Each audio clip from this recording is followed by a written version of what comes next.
Good evening, Chris. Hi, Nancy. How are you? Good. Doing good. Are you guys having a heat wave too?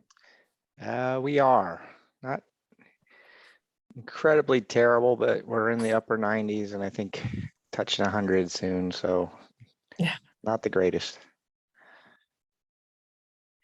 So I'm not sure if you've had a chance to look at the agenda that was sent out, but we have added a section for public comment. So we'll just do, and I know we do have at least one person on. Okay. So the way that works is just like it does at City Council. It's for 3 minutes. And commission shouldn't engage in any dialogue, but they can ask questions, but we'll just kind of play that by ear. Okay, great. Okay.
Chris, do you know, was Matt joining this evening? He was not going to be with us this evening. Oh, okay. Sorry, I missed our meeting on Thursday, so Okay. I'm not quite up to speed.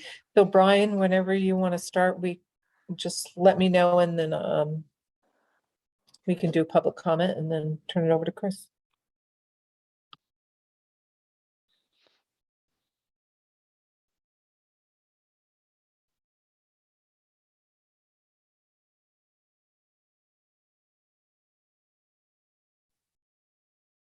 Hey, I'm ready to go when you are, Nancy. Okay, so good evening. We have added public forum as other boards and commissions have, even though this is a working group, because the project is moving along and it is generating interest from the public. So Mr. Jacobson, I know you wanted to speak to the commission. So if you want to come off mute and you will have 3 minutes. And typically, this is not a time for dialogue with the committee. It is just time for you to address any concerns or any topic that you would like to talk about. So if you give me 1 second, I will get my clock going. and put you on for 3 minutes, not 3 hours. Thanks. Thank you. And go ahead when you're ready. Okay, thanks. Thanks so much, Ms. Fenton. I own the non-conforming house. It's a side-by-side at 656 and 660 East Yale. It's 1,048 square feet. I know I've spoken before at the previous 2 times that the committee has met. I'm just trying to be able to expand my footprint, keeping the building architecturally cohesive with the surrounding homes. On the chart that Ms. Fenton sent me, in R1As, in the R1A zone, in the entire city, I believe there's 8 non-conforming buildings or structures or homes in that area. I'm willing to keep it single story, 1,048 feet divided by 2 homes, pretty small. It was built in 1935. I really didn't have anything prepared. I thought I was going to be at the physical meeting. However, I know before you wanted to keep, people stressed that, you wanted diversity, you wanted to minimize nonconformities, to keep it architecturally cohesive with the surrounding areas. I'd be fine with that. And I can't believe, and though in the times that I've been to the other times that we've met, no one has come up with the same complaint or the same wants that I seem to have. With a total of 8 non-conforming homes in an R1A, my lot is 9,000, I think 100 and approximately 50 square feet. So it's a tiny home. I mean, not more than 3 blocks away, there are homes that are huge that are adjacent to this tiny little house. I could feasibly put up probably at least a 4,000 square foot double-story home that would look awful. But square footage wise, it'd be allowed because it would be single family. I'm just trying, you want to keep the city affordable. These are rentals. I'm not saying I would go out and do it, but I would just like the ability to do it. Mr. Jacobson, you've reached your 3 minutes. Okay, thank you. You bet. Is there anyone else? Well, I guess I should ask, since they do this at council, does the committee, anyone on the committee have any questions for Mr. Jacobson?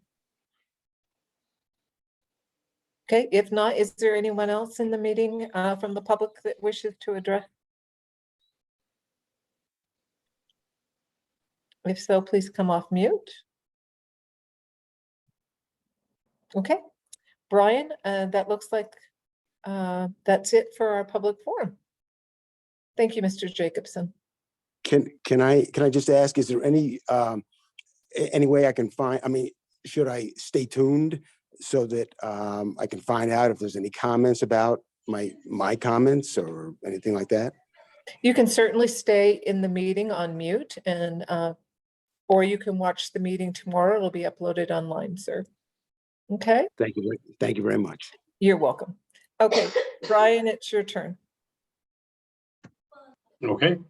I think tonight what we're going to do is Chris is going to, I think he may have some follow-up questions or items from our last meeting, as well as kind of present our schedule for the next few months as we begin our technical advisory committee meetings. So that's our city staff that will be meeting to talk about the really technical issues with our code, and then how we present that to you all. So I'll just let Chris take it away.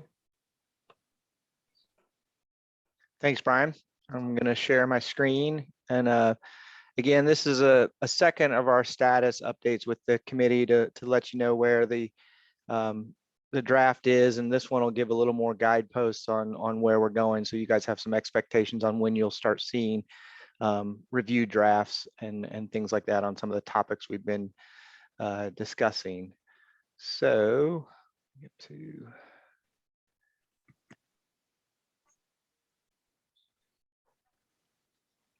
okay. So this is our overall schedule. Again, July, we're just starting to do initial drafts. And as you'll see tonight, we're actually kind of working through what we're calling working drafts, things that aren't ready for prime time, but we're starting to put some structure to the code and a lot of the topics we've talked about. And again, as we talked about last time, really getting into the drafting over the summer months and in hopes of early fall having what we think are recommended drafts for all of these different segments of the code. So we're still on track with that as we discussed last month.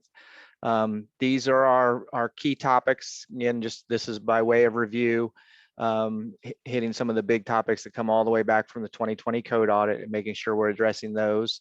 But it's not the complete set of topics we'll be addressing as well. We'll be doing everything from the minor and technical, such as addressing the issue we just heard discussed by Mr. Jacobson. That that's on the table to figure out if those sections are working well now, or if there changes need to be made, and how we address different circumstances. So everything from the little and technical to the big picture ideas that you see on the screen that we've been working with for a long time here.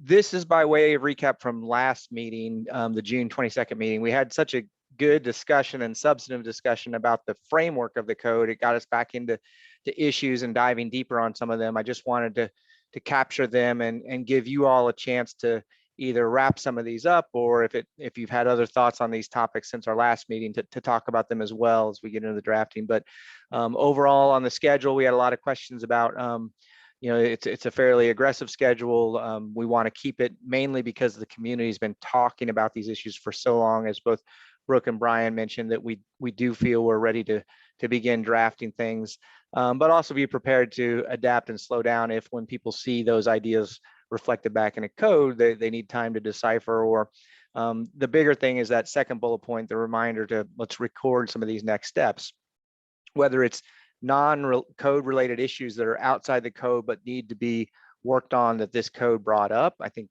some of those were discussed last meeting, but also things that we might need to revisit in the draft. So we're kind of thinking of those in three items: either things we don't feel like we have the right answer yet, or the community is not prepared for something to push in that direction. We might reserve a placeholder for it. Things where we feel like we're pushing, taking positive steps towards the outcome you want, but we might need to revisit and monitor them. So capturing some of those ideas, regardless of how far we get when we get to a recommendation of a complete code update, making sure we do that with the schedule. And I guess jump in if you have any questions on any of this. Otherwise, I'll keep moving down through the topics we discussed last time. And if Brian, you or Nancy could help us see if you see any hands raised. Streets, we had a reminder to reinforce bicycle transportation. We often, when we talk about multimodal or walkability, it's kind of that big, in our terms, the big umbrella term for all kinds of transportation, but it's a good reminder that we are putting an emphasis on bicycle transportation, both in street design, access, and parking. So being sure to note that in all of our correspondence. And then what we're doing with the street sections, we had a lot of discussion that as a built out community, we don't often regulate the streets street types that we're talking about into existence. So why do it? In our minds, they're raising the issue to set the context for some of the development standards and maybe create some distinctions, as we'll talk about a little bit later, in different areas. but also being used as that reminder when you do larger scale plan developments. There's an opportunity that to sometimes those will be conditions of the PUDs, or maybe as capital investments in precursors of areas.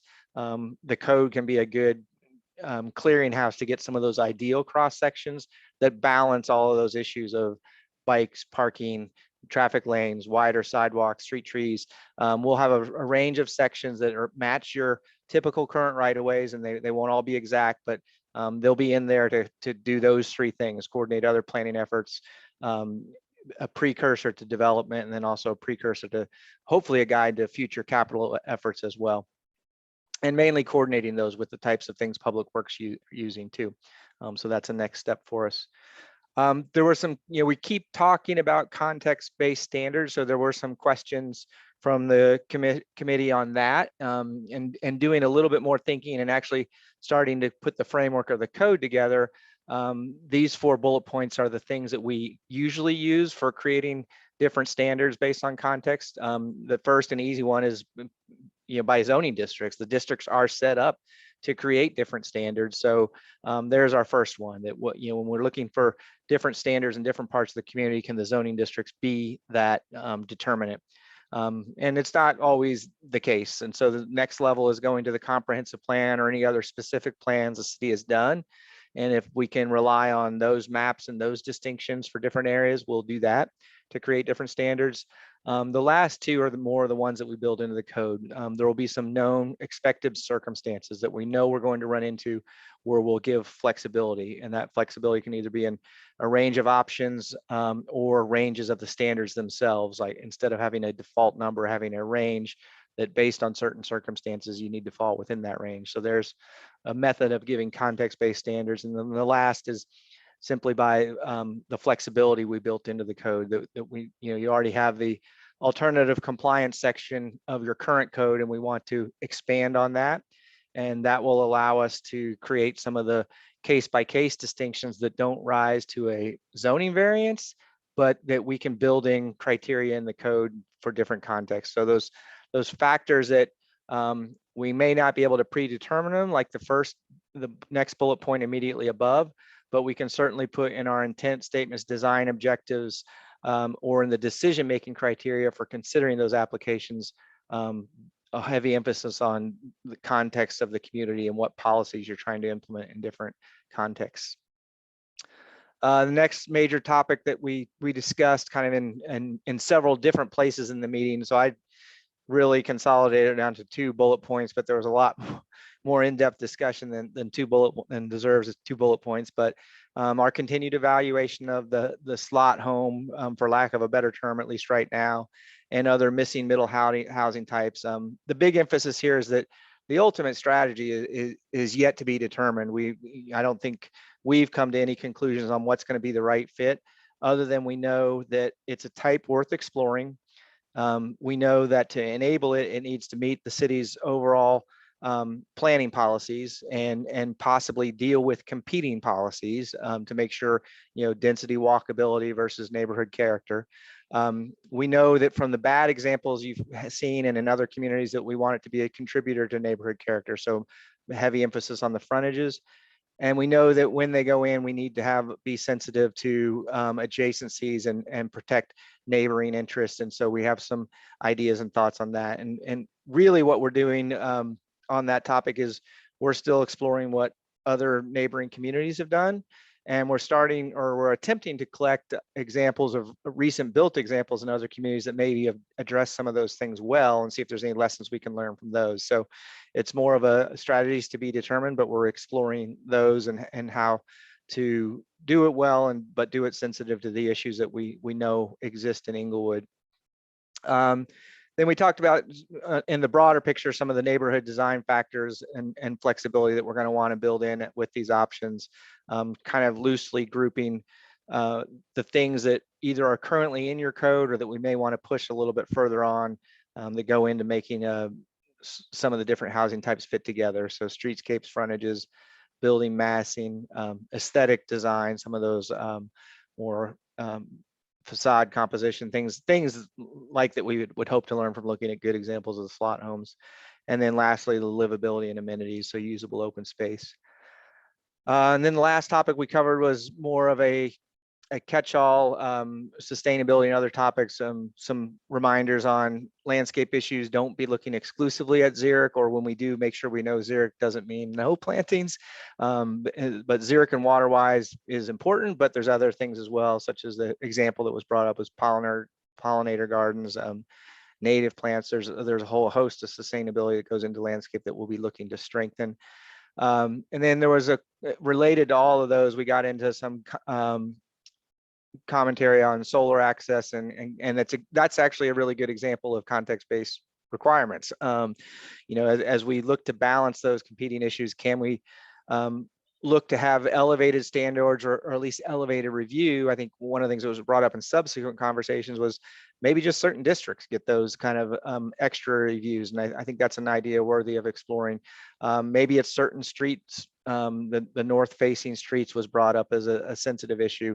Or maybe it's just certain building types, the ones that we know are going to be pushing the limits on volume and height, and maybe they have a certain type of review. So those again are all kind of part of our discussion at this point that we're going to be advancing to the technical committee on. So that's a quick summary of what I gleaned from our discussion in the last meeting. I guess I'll pause there to see if anyone has any further thoughts or other things on their mind.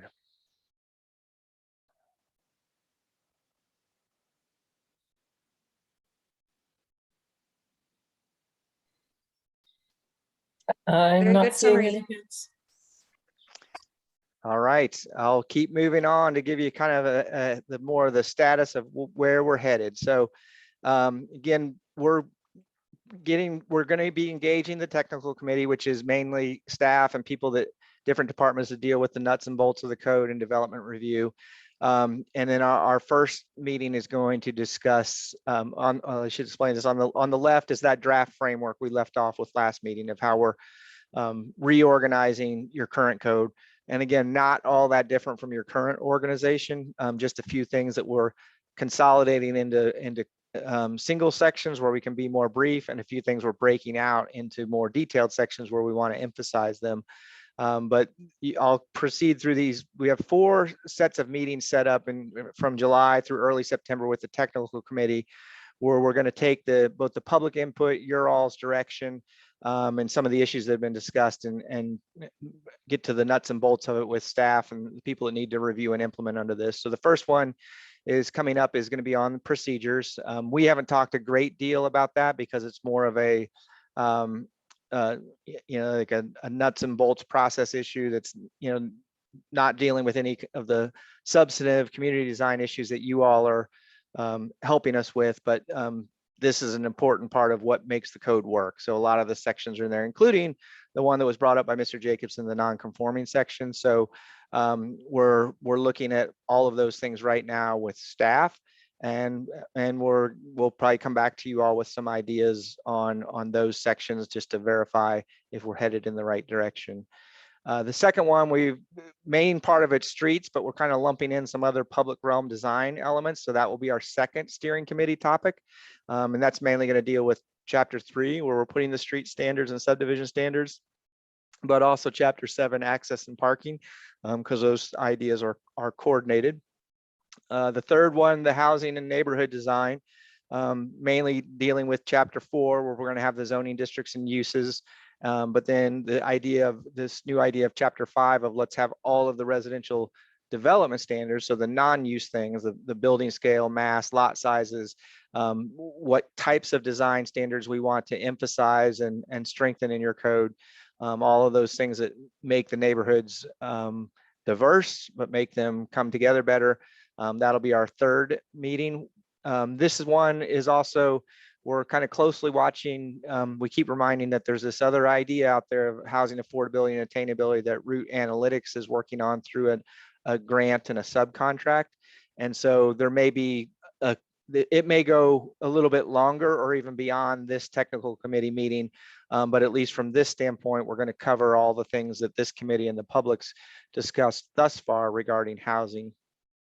And then the last one, again, sort of that catch-all, we're a lot of it's going to be heavy emphasis on sustainability, but as we've mentioned that, that's touching everything from big picture, large scale things to very small scale site details.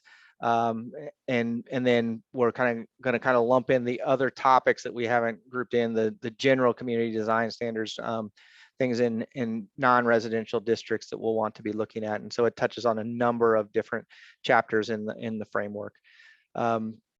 That schedule then, apologize for this very kind of wonky matrix, but this is how we're trying to line up both your all's meetings and our schedule with drafting some of those and getting input from the technical committee.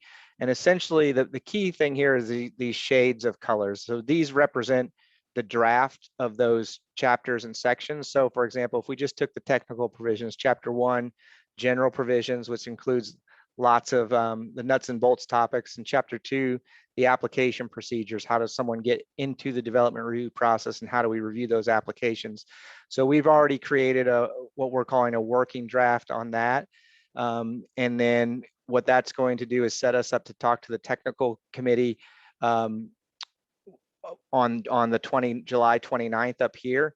And then from there, from that input, we feel we've got all the input we need to create an initial draft that would then come back to you all at a steering committee meeting, probably sometime in August, or perhaps the drafts wait till we start coming in September. But we took each segment and went through that page, our internal working draft that gets us to the technical committee. Once we have all the input we think we need from technical committee and steering committee, we give an initial draft that we get to you all for review and feedback. And then that lets us prepare the final draft. And so we're staging these to where we can get to that end goal of having what we think is the recommended draft by fall.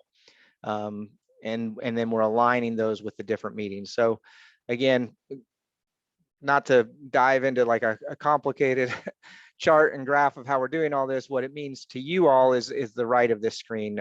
Looking at our meeting schedule, we're still trying to keep the once monthly, even perhaps in August, combining, we're scheduled for a city council quarterly update.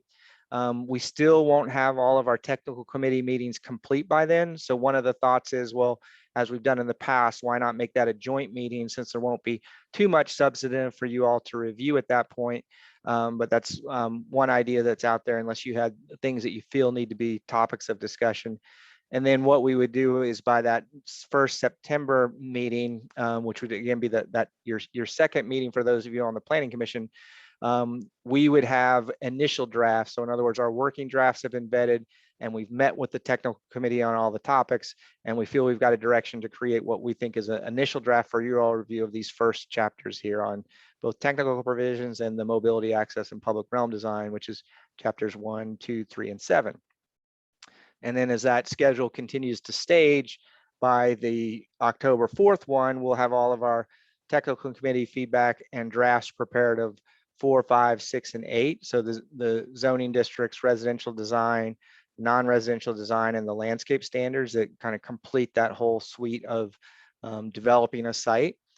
And that would be the 4th. So we would go back to a 2-meeting schedule for October, hitting your first meeting on the 4th, and then reserving that second meeting for all of the other things. The things are kind of floating out there independent, aren't that exciting, don't hit on any of these meaty topics. In fact, things we don't plan on making big substantive changes to because we haven't heard issues with them, but that we want to capture and fit them into what's essentially the complete draft. So we would have a complete initial draft by October, and then the November meetings would be where we think we're getting ready to have what we think is our recommendation. And so that I put that as to be determined, or perhaps that's another one that we coordinate with a quarterly update, because we would be due for a quarterly update to the council at that point in time.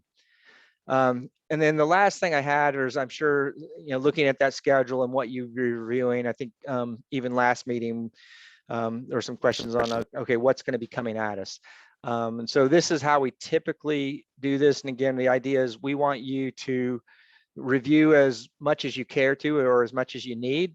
But we also want you to be able to have access to anything you want to review. So everything from just having the high level ideas to reviewing the entire draft section of the code will be on the table, but the document we feel is best to give you both an overview of what we're doing, but then give you chances to really go focus in on certain sections that you care most about, is this framework and section maps. And this is an example of one from a different project. And what we do is we, on one side column here, we put where your current standards on this topic are. On the second, we put where they would be under the new draft code that you would have access to. And then under the last column, we put some summary comments of what's changing and why. And so that's, I think, the document that most of you would be like, yeah, I'm going to read that whole thing. The draft code sections, we wouldn't expect you to, but we'll have them available if you want. And then for those of you that just, want to be listening in, there's some type of executive summary will also be prepared for these topics and documents. So that's kind of where we're headed. And that's really all I had for you all. And I'll just pause again to see if there's any comments or questions on that schedule. Yeah, we've got a couple of hands raised. Sorry, Okay. Nancy. That's Go okay. ahead. Christine. I was wondering about the Chapter 12 historic preservation, just to connect the dots. I was wondering if the Historic Preservation Commission has had a chance to share their opinions. I figured they would have some strong opinions. Yeah, we haven't engaged them specifically, although we know we're aware of the issues. And we really, what we've observed in your code is it's addressed in two different places in a superficial way. And then outside the development code, there's the establishment of this commission. So that's what Chapter 12 is really for, to say, let's get it all in one place and figure out how this commission is going to work and operate. We know that we probably won't get far enough on the issues under this scope of what's their authority, what specific things do we want them reviewing, how do you do it? But what we know at the bare minimum is we want to capture everything you have right now in one section that's better organized, so that then people can better determine some of those policy questions on where they operate, how they operate, and what goes on. So I'll leave it at that. And then Brian or Brooke, if you want to talk about if there's an appropriate time to get them involved, or if that's one of those things, like I said, it's the next step type thing that we capture at the end and say, okay, this isn't what we want for historic preservation, but let's put that on the front burner now that we have a good placeholder for it. Yeah, and I can comment a little bit. The Historic Preservation Commission has been working on, kind of redlining where they fit into the code for a while now.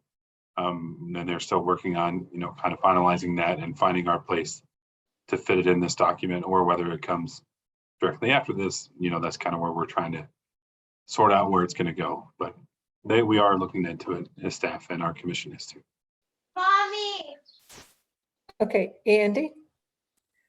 Should we still expect about a week lead time to start reviewing these things before these meetings that are scheduled?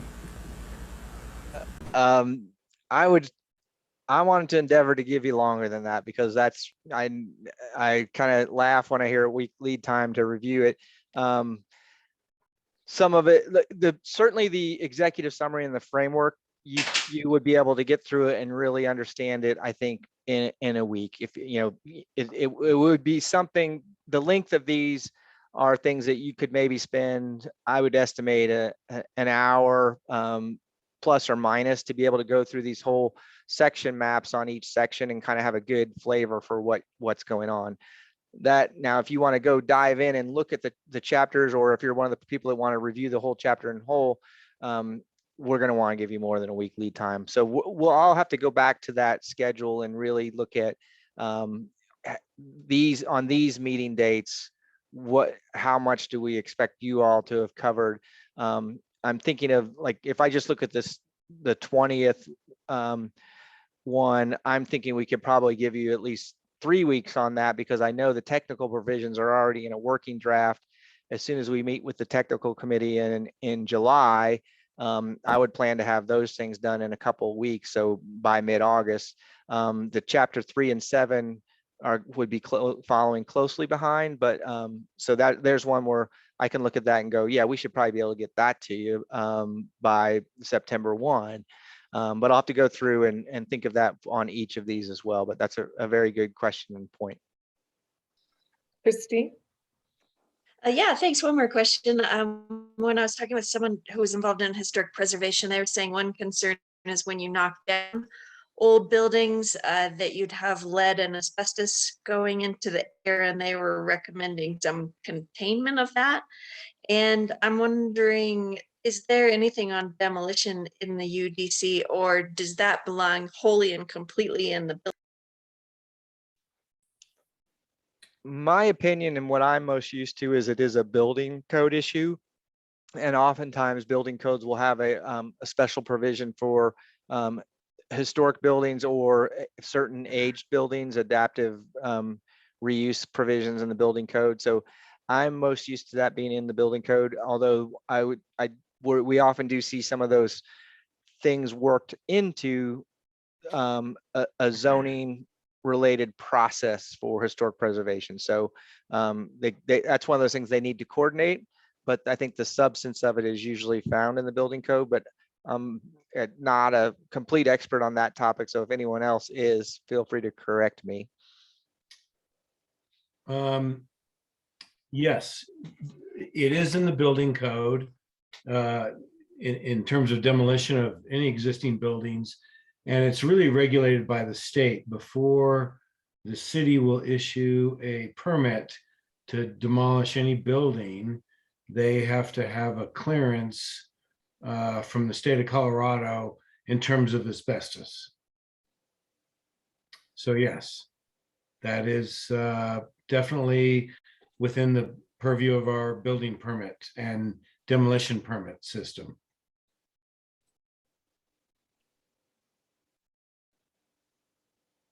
Great, thanks so much.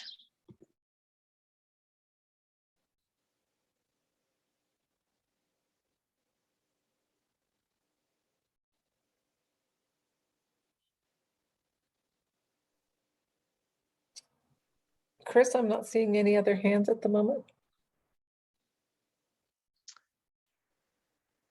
All right, that's all I had. Again, I think stay tuned from staff on the August meeting, whether we join it with a quarterly update or if we have things we feel or hear that you all need to be discussing in a separate meeting, we'll be prepared to do that as well.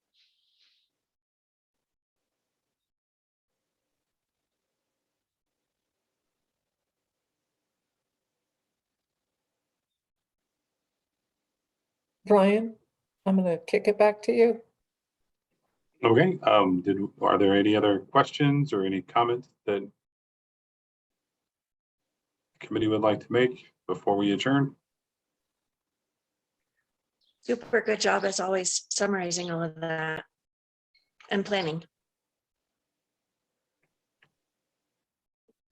And then we've kind of spaced these meetings out kind of once a month because I think the next couple of months are going to be kind of a lot of information coming your way. So that's why, he's going with the executive summaries and different ways to be able to review. Staff, we like to get into the real nuts and bolts and read every word. But we're here to help. However it helps you to be able to review those topics. So if y'all have any questions in the next few months, just give me a call or shoot me an email and I can help walk you through any of those items. But if that's all we have for tonight, then we can call it an early evening.